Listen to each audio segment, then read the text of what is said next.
Ndabahaye ikaze muri kino kiganiro ikiyago c'inama nshingamateka mutegurirwa n'igisata kijejwe kumenyesha amakuru n'ubuvugizi mu nama nshingamateka.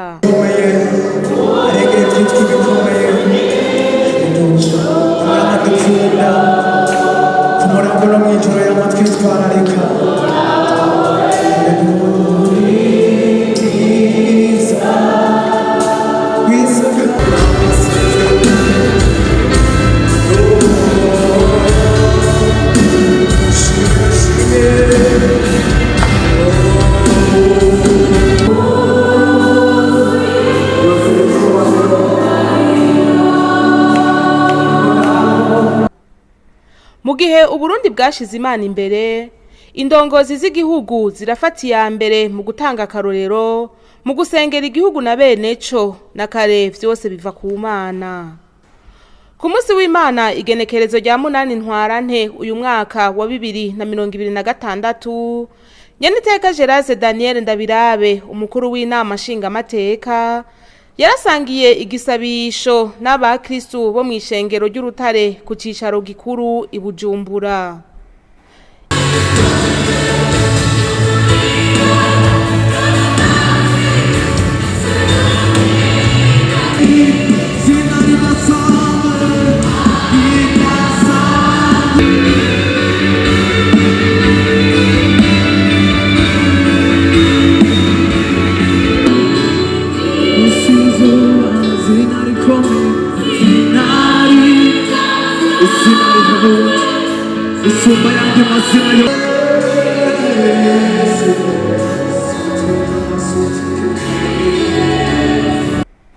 Imana iragukunda niryo jambo ry'urufatiro ry'uwo munsi, aho umukozi w'Imana Bavumiragiye Silver yashikirije ubutumwa yisunze ivyanditswe dusanga mu gitabo ca Yohana 3, Yohana 15 na Yesaya 49, aho hose herekana urukundo rw'Imana ku bantu.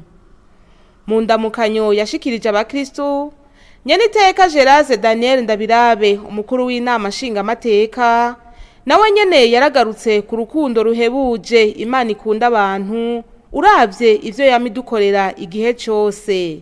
Ati nibitangaza. Bakristo mwese muri hano, kuba muri hano, twese turi hano, nukubera urukundo rw'Imana. Ntacyo twatanze uno munsi, nta cupa wasoroye, ntawo wakoreye ibinini kugira ngo ushobore muri kano kanya kuguhumeka impemu z'Imana, impemu z'Uhoraho. Uretse ubuntu bwayo nihabwa icubahiro.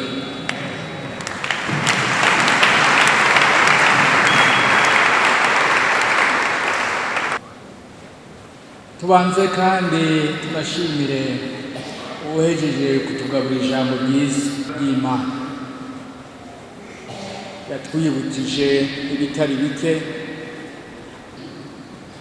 Niyo mpamvu jewe nagira ngo ndabaha ibimenyetso bimwe bimwe ko Imana idukunda. Nukuri iyo Mana iradukunda pe, iradukunda. Turayiririmba, tukayitambira, ariko tukibagira rimwe na rimwe ko iyo Mana ari Imana yumva kandi yishura. Ariko kandi iyo Mana naho idukunda, ikadukunda cyane kugezaho iduha umwana wayo w'ikinege, akadupfira ku musaraba kubera ibyaha byacu, kugira ngo twongere tubeho, twongere kwitwa abana b'Imana. Naho idukunda, hari ikintu twibagira umengo rimwe na rimwe, twitwaje yuko Imana ari Imana infini, Imana idafise uko twoyumva mu mitima yacu, mu bwenge bwacu. Tugatwibaza rero ko yama idusesa kw'ivyiza, yama ituzanira ivyiza.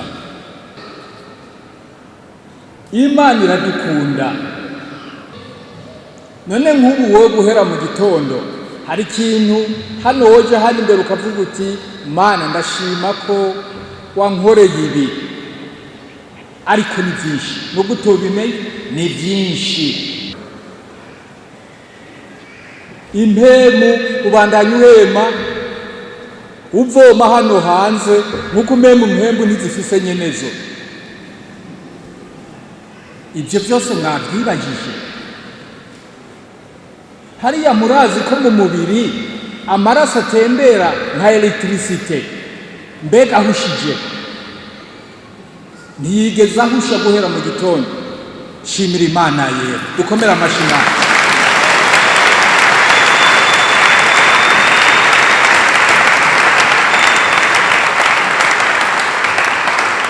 Iki ni igitangaza, iki ni igitangaza, iki ni igitangaza. Honyene uravye ko umuntu ariko aragenda, agenda ukuguru kumwe imbere inyuma, agenda atambuka ntahenuke, canke ntugonga uwundi. Ibi byose we ntaco komanda, nta bwenge ushiramwo, ariko ya Mana ibandanye itugirira neza.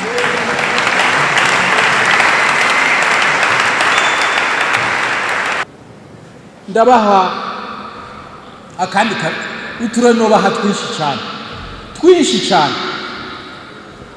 Ejo bundi narabivuze aho mperutse gusengera,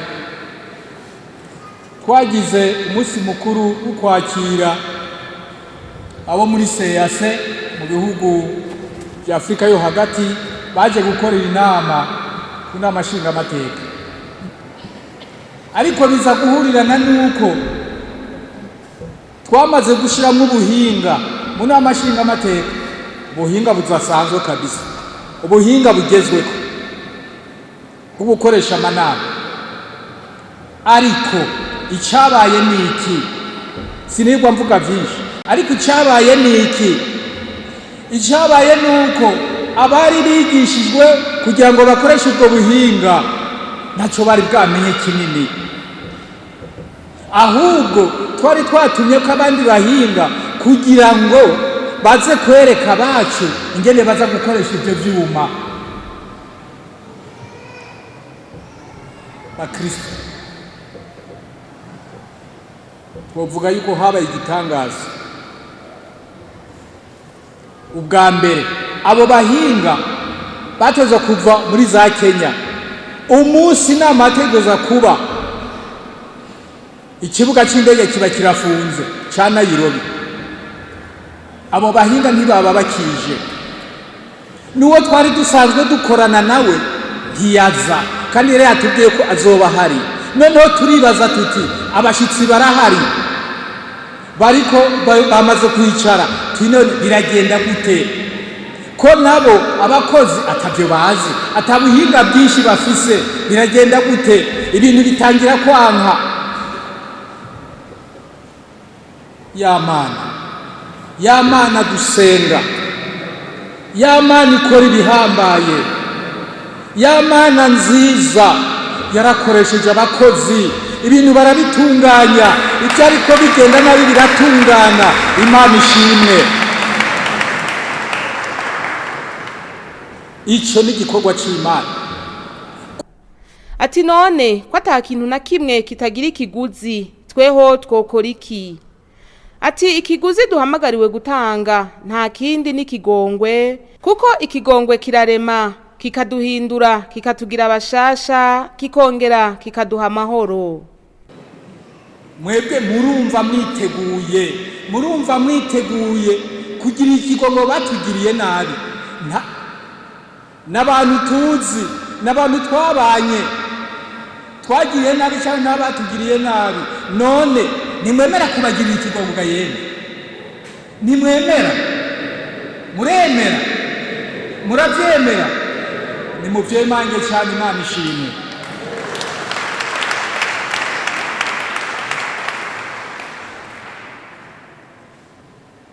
Nyakubahwa mwigisha, mwategishije mu gitondo, mwumvise ko igikorwa kiracari kirekire. Niyo mpamvu navuze nti mwebwe muratubwiye mu majambo inyigisho tukazumva, ariko kubishira mu ngiro bikagorana. Je nta aha nagerageje gutanga ibimenyetso bimwe bimwe bigoye, ariko kumbure namwe bigiye kubereka ahandi hantu mwokorera cyangwa ubundi buhinga mworondera kugira ngo iki kigongwe gishobore kubaho. Nk'uko Imana yatugiriye ikigongwe, natwe iki kigongwe tugiha abandi. Mugabo icyo tuzi neza nuko ikigongwe kirarema kikakigira abashasha. Imana ihezagirwe. Murakoze.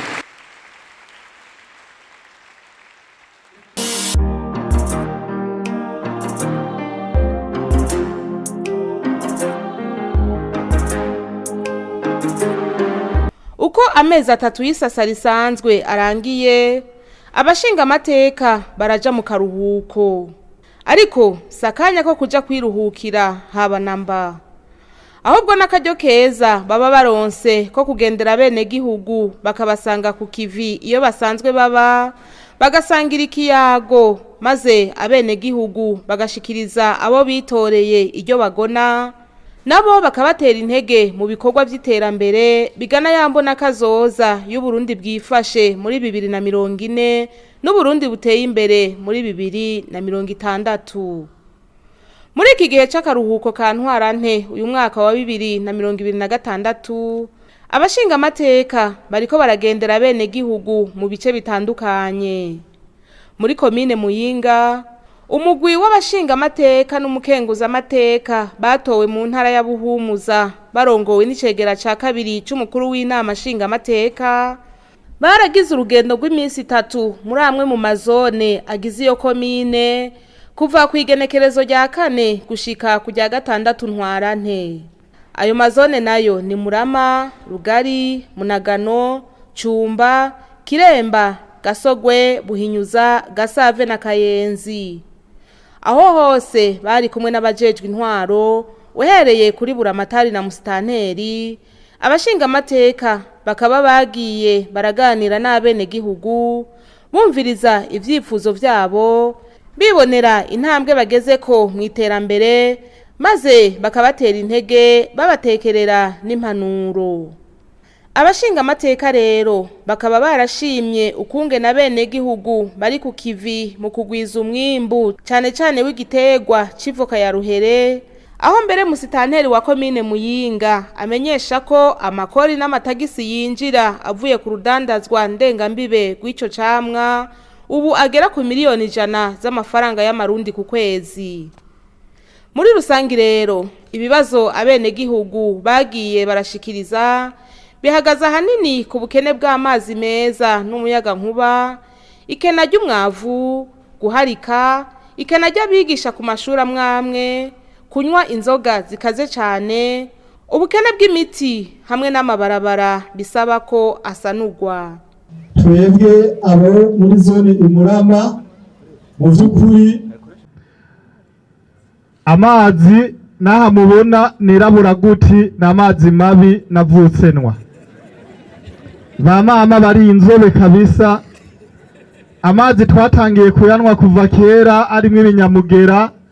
Ubu rero nk'ubu imvura igwa tuvoma mu migende, ibizi vyamaze gusenyerana mu misozi, ova nta kayobe wozogira nawe uravyumva. Hamwe rero mwodukundira mukaduha amazi mwamukoze cyane. Turafise ubukene bw'abigisha ku mashure yo muri zone Murama, na cyane ko ari kure y'umugwa mukuru w'ikomine ya Muyinga, aho usanga nko ku ishure rya Ekoforusumo riri hafi aho ikizanye n'uruvubu bihanira urubibe, usanga kugira ngo uronke umwigisha aja kubayo mwako karere bica bigorana. Bica bisaba rero yuko abigisha usanga batabonetse, na cyane nabo bakusa kivi turondera ugasanga batugoye kuronka. Hari imyidogo myinshi cyane renze mu bene gihugu, aho iryo boneka gifumbire iba ari nkeya cyane. Mbere n'igitangaje tukaba tubona ko umwene gihugu yitanga akarihishwa amafaranga y'ifumbire imbere mugabo akitegurira gutera, hagera mu itera ifumbire akayibura, niyije ari nkeya cyane y'intica ntikize igashika umwenegihugu yacerewe gutera. Nitwokwibagira n'ibarabara riduhuza na Buhinyuza ya kera riva ngaha nyene kw'ivuriro. Nyakubahwa musitanteri wa komine Muyinga n'agatagize kuduha amapiki, amapahu n'inyundo zimwe zinini, ariko twarakubise, twarananiwe, tuhavuye imvura ikarindigwa, iburenza ntushobora kumanukayo ibikunda. Hamwe mwadufasha iri barabara riduhuza na Buhinyuza riva kuri kw'ivuriro y'Icumba, mukadufasha hakaja mu kariyeri, nukuri mwoba mudufashije. Naye abakozi bo mu biro vy'amazone barasaba uburyo bwo kwiyunguruza kuko bama bakoresha amafaranga yo ku mufuko wabo iyo hageze ko biyunguruza kugera ku mugwa mukuru wa komine mu bijanye n'akazi. Amaze gusigurira abenegihugu ingene inama nshingamateka ikora, umushingamateka Busesi ya Nkezimana nabo bagendanye barashimye ukungena abenegihugu ba komine Muyinga bijukiye isuku ryo ku mubiri n'iryaho baba, nk'uko abajejwe intwaro babandanya babibahimiriza, nakare ngo abenegihugu ntiboshikira yambona kazoza badafise amagara meza. Mu gusigura imbona kazoza, icegera ca kabiri c'umukuru w'inama nshingamateka akaba yishimikije ivyanditswe mu nkuru nziza yanditse Matayo ikigabane ca 25, aho mu bakozi basigiwe itarenta na sebuja wabo harabazigwije abandi ntibazigwiza. Ati umwe wese rero niyirimbure araba hagejeje urugendo agereranije n'intumbero yihaye. Iyo mbono kazoza ni ya tarenta ivugwa hamwe muri Bibiliya muri Matayo 25. Umugani w'itarenta mwese murawuzi, hari utarawumvaga ye? Hari uwo bahaye itarenta zibiri arayigwiza ziba 4, uwo bahaye 3 aragwiza ziba 6. Hariho n'uwundi umwe bahaye itarenta imwe acarayimbira ati have ndayibike ntize yononekare, nibagaruka kuyinyishuza nzoyitanga ukunyene. Uyo muntu rero yaciye abika, ntiyashimiwe, hashimiwe babandi bayigwiza bakayivyaza umusaruro. Wewe nubwo bayigereranije n'itarenta ntawe uzoza kuyigusaba, ariko wewe ni wewe izogirira akamaro, ugasanga urugo rwawe rusigaye ruvugwa neza, ati kwa naka ubu carakemutse caravuyemwo induru. Eheraba asigaye afise imirima y'amavoka myinshi, afise ibitungwa byinshi bitandukanye, inka, ingurube, impene, kandi ubwa mbere atavye yari afise. Umwe wese niyashika muhira aze guca afata umwanya wicara ahantu, fate iminota 5 wiyumvira, none jewe ko maze umwaka wose barampaye itarenta, mbega itarenta narayigwijije canke nayizitse mu kuzimu? Iyo ni yambona kazoza twavugana. Muri uwo mwaka jewe urugo rwanje hoba hahindutse iki? Rwateye ruja imbere canke rwateye rusubira inyuma? Mu yandi majambo ndacari hahandi banshikiriza yambono kazoza, bifuza yuko urugo rwanje rwoba rwateye iyindi ntambwe, canke ndiko ndagenda ngeze hagati, canke naragiye narashitse. Niwaza kuronka inyishu, muri iyo nyishu nyene uza kuronka uza guca wongera ufate akandi kanya wiyumvire iyindi ntambwe wotera niwasanga warateye intambwe, co kimwe nyene niwasanga utarateye intambwe. mu gihe iterambere rihera mu ngo riduga ingo z'abubatse asaba ko zokomezwa bakirinda indyane no guharika. Abavyeyi nabo bahamagarirwa kwitaho na ntaryo indero y'abana babo bababera akarorero keza bongere baje baragiranira ibiyago nabo kubijanye n'inyifato nziza. Abakenyezi nabo uruhara rwabo n'intangere mu iterambere ntibarera amaboko ngo vyose n'umugabo ategerezwa kuja kurondera, ahubwo bitange cyane mu gufatanya n'abagabo babo kurondera ibitunga umuryango.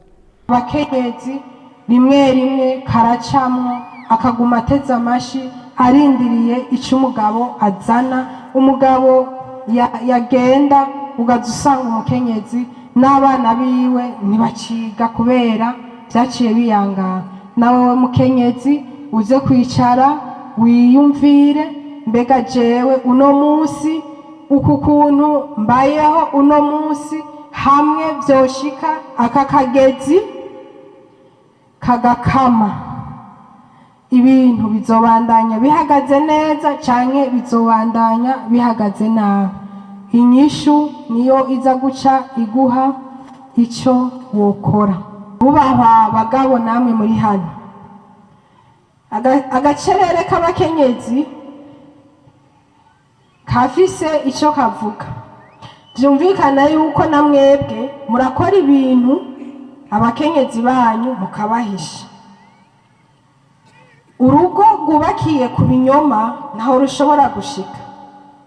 Ni hahandi ejo bishitse ukagwara uzubona urugo rwawe rwasubiye inyuma. Waje kubwira umukenyezi wawe ati kurikirana bijya nahora nkora, kubera utabimweretse hakiri kare ngo ubimwigishe abimenye neza, abone iyo bizanana n'ingorane uhura nazo, agace asanga yabyononye urugo rwasubiye inyuma. Nimwubake rero urugo, mugubakire hamwe, muje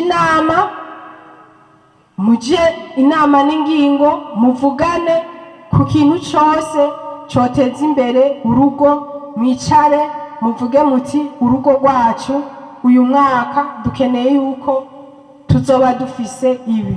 Ivyo nimwamara kuba mwavyitondeye ngene urugo rwanyu ruzoba rumeze mu mwaka umwe, muca mwiga n'uburyo aho muzobukura.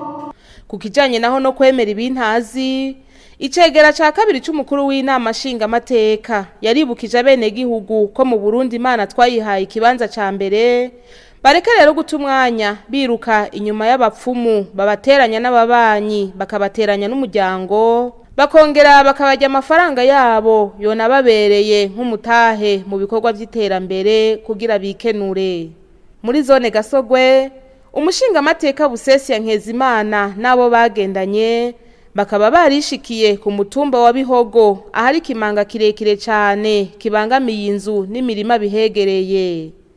Ibibazo abenegihugu bashikirije abashingamateka bakaba baremeye kubishikana imbere.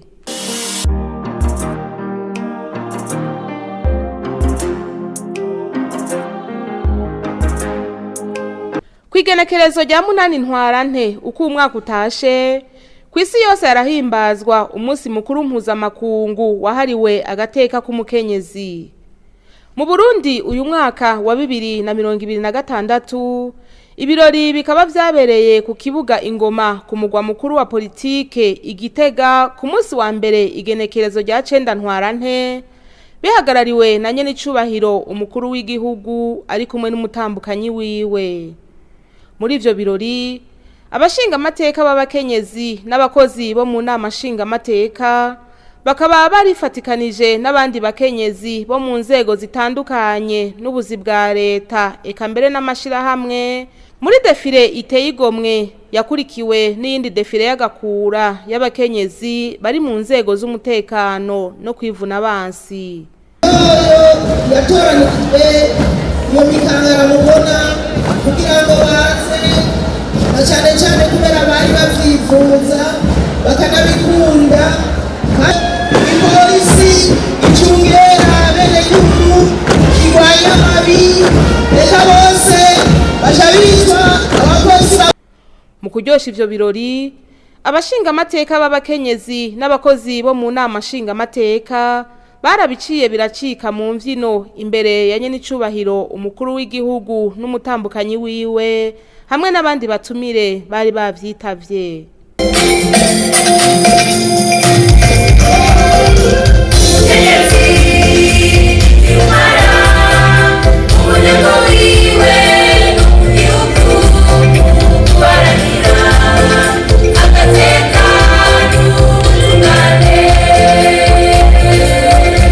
Nijambo nyamukuru ry'uwo munsi umukuru w'igihugu nyenicubahiro Evariste Ndayishimiye yarakeje abakenyezi ku ntambwe bagezeko mu kwiteza imbere no guteza imbere igihugu, aca basaba kwama bari inkerebutsi mu gukingira ingo zabo n'igihugu bisunze abakenyezi b'abahizi ibitabo vyeranda bihayagiza hamwe n'abakenyezi basize umugani muri kahise ku Burundi. Keshi kubera Imana twayihaye ikibanza ca mbere hari habo twokwigana. Umukenyezi yo kwigira inama mu bijanye n'agatakazi na muntu akavuga ati jengira mere nka Estera ubwoko bwabo bwari bwararenganijwe bagira babumare bwose. Umwami bamaze kumuhenda arashirako n'ikidodo. Estera yari umwamikazi aremera ry'umutima amenyo kuko byari bibujijwe kuja mu ngoro y'umwami atagutumyeko, ararya umutima amenyo aragenda arahendahenda umwami gushikaho bwa bwoko bwabo bukira. Murumva yuko yavuze ati mvuma nemera mfe mugabo mfe ndarivuze, kandi rero yaremeye aragenda aravuga ubwoko bwabo burakira. Umukenyezi rero nyawe nuwubona ha abantu barenganijwe akarya umutima amenyo hagenda akabwira ababijejwe ati renganura barya abantu. Muri ivyo birori kabaye n'akaryo ko gushikiriza ubushimwe abakenyezi bitanze kurusha abandi mu guteza imbere umukenyezi n'igihugu, harimo nyenicubahiro umutambukanyi wa nyenicubahiro umukuru w'igihugu hamwe n'umushingamateka Sylvia Nizigama yatowe mu ntara ya Bujumbura. Aha hakaba ari naho dusozereye kino kiganiro. Turabashimiye mwebwe mwese mwagikurikiye naho ubutaha.